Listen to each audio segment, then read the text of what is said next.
Bonjour à tous, c'est Anaïs de la chaîne et du compte Le Budget d'une famille. Alors ici nous apprenons à investir ainsi qu'à gérer nos finances personnelles.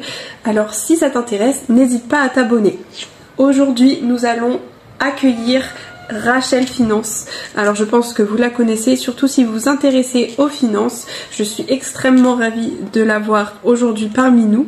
Et donc c'est parti pour cette interview.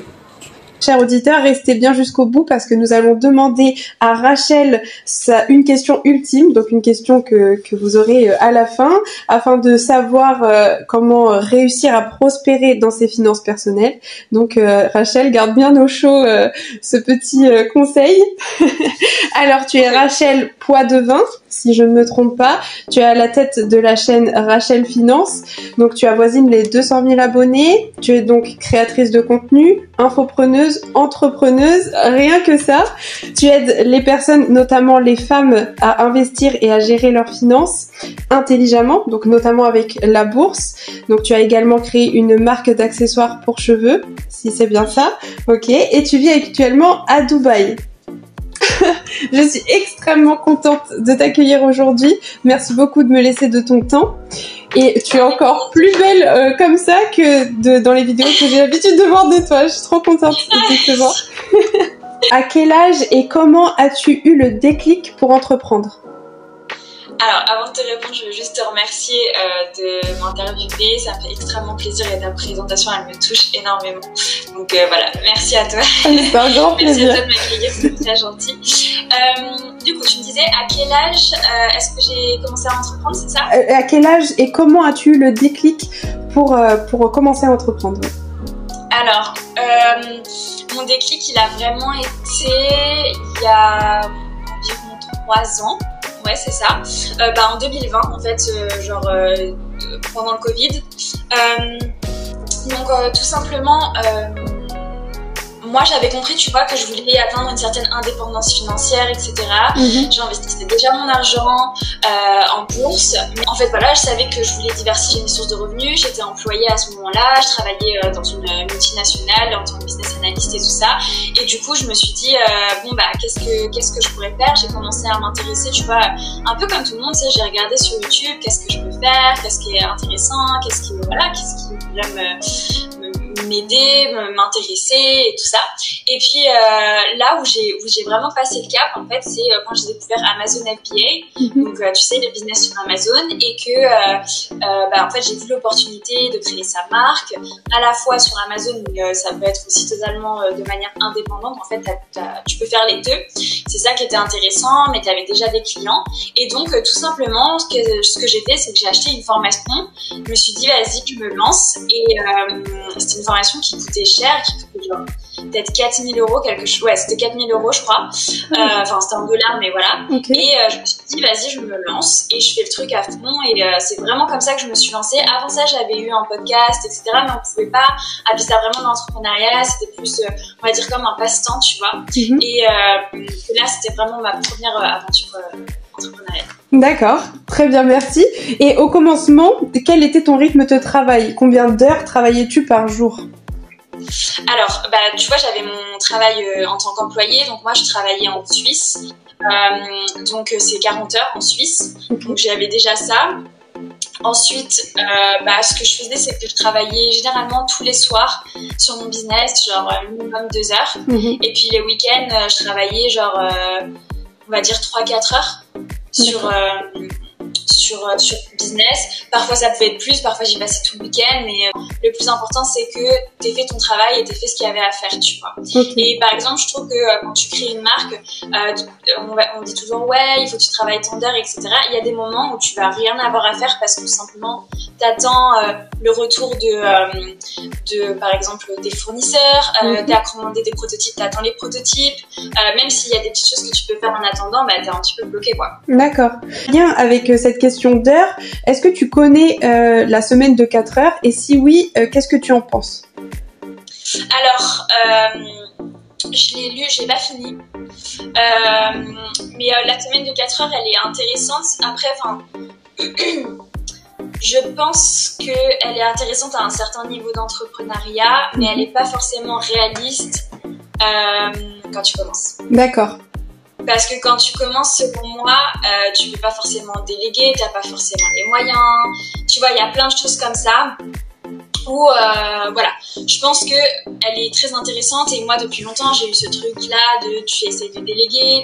Voilà, tu vas essayer de, tu essayes de travailler là où il y a ton génie, tu vois, et tu délègues les autres parties, etc.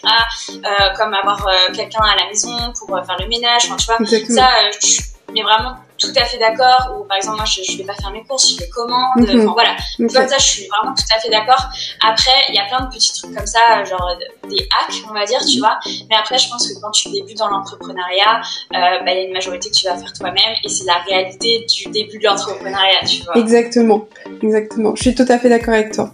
Et alors, combien aujourd'hui as-tu d'actifs, donc qui à ce jour te ramènent un revenu passif? Tu peux peut-être définir pour les auditeurs ce qu'est un revenu passif, et voilà, je t'écoute.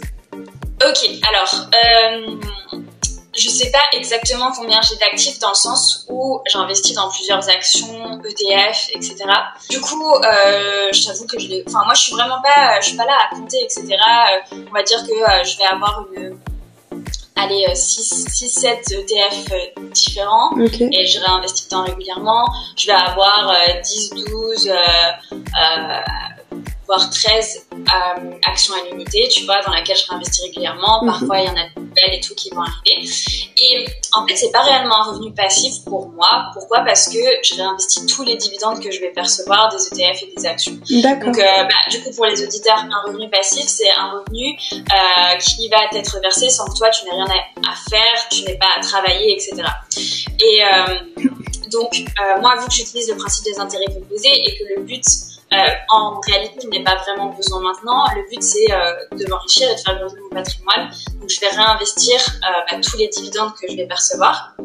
Et ensuite, tu vois, par exemple, je vais avoir Amazon FBA qui maintenant est un revenu passif pour moi.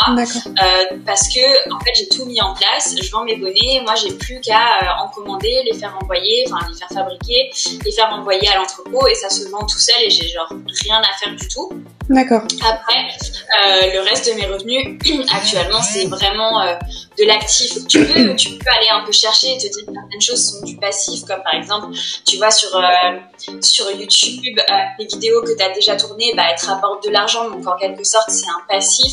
Mais d'un côté, si je continue pas à alimenter ma chaîne, au bout d'un moment, tu vois, il va y avoir de moins en moins de vues. Donc, il y a des choses qui peuvent être considérées un peu comme passives, tu vois, des revenus un peu passifs.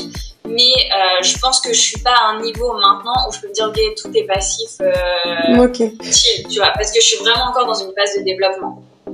Très bien. Alors du coup, tes revenus, en fait, c'est majoritairement Amazon et du coup YouTube, tes réseaux sociaux. Ouais, alors j'ai mes formations que je fais, donc ça c'est une de mes sources de revenus. Je vais avoir des collaborations. Alors moi j'en ai très très peu parce que c'est pas quelque chose qui m'intéresse particulièrement, et en fait mon contenu c'est très important pour moi qu'il reste hyper authentique, donc je veux pas devenir un panneau publicitaire. C'est pour ça que tu vois, moi je vais pas je reçois tout le temps des mails pour promouvoir des plateformes d'investissement, etc. Moi, une plateforme que j'utilise pas, moi c'est une plateforme dont je parlerai jamais, parce que ça n'a aucun sens de se dire ok, moi je suis intègre, etc., je vous partage des super plateformes, mais de dire ah non, par contre moi je mets pas mon argent dessus, ça n'a aucun sens, tu vois, selon moi. Et vraiment pour mon contenu, pour moi ce serait aberrant, tu vois, de faire ça. Donc je vais travailler avec des plateformes, mais que les plateformes que j'utilise. Alors c'est super, et je te rejoins totalement, et c'est très honnête de ta part, et j'apprécie beaucoup. Et là du coup je pense que c'est une question très très intéressante que je vais te poser là tout de suite. C'est si aujourd'hui tu étais assise à côté d'un milliardaire, quelle question lui poserais-tu ? C'est assez difficile comme question. Qu'est-ce que je pourrais lui poser ? Ok, quelles sont... je pense que les questions comme ça fondamentales, et je regarde beaucoup de vidéos sur YouTube, bon, ce qui est trop bien avec les réseaux sociaux maintenant, c'est que tu peux accéder à des milliardaires et des millionnaires comme ça. Maîtriser en fait pour réussir dans son business et dans la gestion de son argent. Donc si je récapitule ta question, ce serait quelles sont les compétences maîtrisées dans son business. À maîtriser dans son business. Dans son business et tu vois par exemple une dans son business la compétence la plus importante et une dans sa gestion de l'argent la compétence la plus importante. C'est génial. Et donc selon toi qui incarne le mieux la réussite et pourquoi? Une personne, tu veux dire? Oui. Une personne qui m'inspire énormément, c'est pas forcément une personne, enfin elle est sur les réseaux mais pas forcément hyper connue en France, c'est Tatiana James, je sais pas si tu vois. Non, c'est pas, voilà, je ne connais pas, non. Mais je vais m'en renseigner du coup. En fait, c'est c'est en découvrant son contenu que je me suis lancée sur Amazon. Donc elle, c'est une femme qui avait créé une marque de gaines, etc. Elle a commencé par Amazon FBA, puis après elle a sorti sa marque 100% sur son site, etc. Et en fait, je trouve hyper inspirante parce que c'est une femme qui est partie de rien. Enfin, elle faisait ses études et pour payer ses études, elle travaillait dans un café. Elle a monté sa marque, elle est devenue millionnaire. Mais ce que je trouve encore plus inspirant, c'est qu'en fait, elle est devenue millionnaire et elle a décidé de revendre sa marque et de s'arrêter et de pas partir à la course de toujours plus d'argent, toujours plus de fame, etc. Mais plutôt de rester sur ce qu'elle fait, de construire sa richesse. Donc maintenant, avec son mari, elle s'est mariée, elle va avoir un enfant et tout. Et en fait, elle s'est dit, notre niveau de vie nous suffit. Et au lieu de toujours poursuivre, tu vois, le fait d'avoir plus d'argent, parce qu'en réalité, c'est pas réellement le fait de développer la marque, mais plus de s'enrichir. Se dire, ok, j'ai assez pour combler tous mes besoins et même plus et vivre toute ma vie. Et donc là, ils sont en train de construire leur maison paradisiaque, ils ont fait un tour du monde, etc. Et en fait, je trouve ça hyper inspirant parce que tu vois, t'as autant la valeur humaine, familiale, que la valeur du business, du travail, etc. Et pour moi, c'est un mélange qui est hyper inspirant. Clairement, c'est un objectif total là que tu viens de nous dire. Je vais totalement aller voir qui est cette personne. Et toi, quels sont tes objectifs? Est-ce que tu as des objectifs financiers? Est-ce que tu souhaites atteindre un niveau financier tel que devenir milliardaire, par exemple? Alors, milliardaire, pas forcément. Mais millionnaire, oui, ça c'est sûr. En fait, moi, ce que je fais, c'est que je vais vraiment fonctionner par étapes. Chaque année, je me mets des objectifs. J'ai un objectif long terme, mais je me dis pas, ok, dans 10 ans, il faut qu'il soit atteint, tu vois, parce que la vie, elle est tellement aléatoire que ça se trouve, ça va arriver dans 3 ans, comme ça se trouve, ça va arriver dans 15, tu vois, et ça sert à rien de me dire, ok, il faut vraiment que dans tant de temps soit bon, tu vois. Par contre, ce que je sais, c'est que chaque année, je vais faire mon maximum pour atteindre les objectifs que je me suis donné sur l'année, justement pour atteindre ce plus gros objectif. Et donc, après, ce que je fais, c'est que je vais prendre toutes les opportunités qui s'offrent à moi aussi au fur et à mesure du temps, et ça va faire, tu vois, que des fois, il y a des choses, tu vas les atteindre beaucoup plus rapidement, puis des fois, un petit peu moins, et c'est ok, tu vois, genre, voilà, mais du coup, je marche beaucoup à l'année, objectif sur l'année, et après, j'ai ma vision long terme. Et celle-ci, elle arrive quand elle arrive, tu vois, mais je trouve que c'est un peu triste de se dire, ok, tu sais, comme, moi j'ai pas 30 ans, mais tu vois, je discute avec des personnes qui ont la trentaine et qui sont là en mode, mais j'ai 30 ans, mais je suis pas mariée, mais je suis pas machin et tout. On se met une sorte de pression, alors que, en vrai, si tu le fais à 32 ans, tout va bien, tu vois. Oui, c'est vrai qu'il y a une pression, c'est vrai qu'on se met souvent la pression. Donc toi, tu ne te mets pas la pression sur aucun domaine, aucun sujet. En fait, je vais être hyper exigeante avec moi, genre sur l'année, je vais tout faire, tu vois, pour mes objectifs, pour les mener à bien, pour vraiment taffer à fond. J'ai beaucoup d'objectifs au niveau de mon entreprise, au niveau personnel aussi, de mon travail, etc. Donc ça, je vais vraiment me donner à fond sur le moment. J'ai des objectifs de l'année, je les regarde, je les répète tous les jours, tu vois, genre je les connais, tu vois. Mais ce que je veux dire par là, c'est que la big picture, tu vois, ma vision que j'ai, je veux pas me dire, ok, il faut que j'atteigne dans 10 ans parce que c'est aussi me bloquer de me dire je l'atteins dans 10 ans parce que ça veut dire que c'est comme si je pensais qu'elle pouvait pas arriver avant, tu vois ce que je veux dire? C'est vrai. Et j'aime pas trop cette pensée-là, et en même temps, tu vois, genre, je me dire, ça va arriver dans 3 ans. Bon, ça se trouve, ça arrivera pas dans 3 ans parce que XY, tu vois, on l'a bien vu avec le Covid. Je veux dire, il peut y avoir des conséquences mondiales sur lesquelles t'as aucun impact, tu vois. Donc, par contre, ce que je fais, c'est que chacun de mes objectifs actuels, il est en adéquation avec le plus grand objectif que je veux atteindre, tu vois, ça c'est sûr. Ok, c'est très intéressant et c'est très vrai ce que tu dis. Alors, du coup, j'ai une question. J'en ai plein en fait, donc je vais pas dire à chaque fois. J'ai une question. Quel est le livre que tu aimes lire ou offrir ou les deux? Un livre. Alors. Ouais, si c'était un livre que tu devrais offrir ou que tu devrais conseiller à lire. Ok. Alors, je fais une parenthèse, j'offre pas du tout de livres. Parce que pendant longtemps, j'aime toujours pas lire. Et pendant longtemps, mais tu sais, toute mon enfance, on m'a offert des livres. Et j'étais là, mais pourquoi on m'offre des livres? J'aime pas lire, tu vois, genre.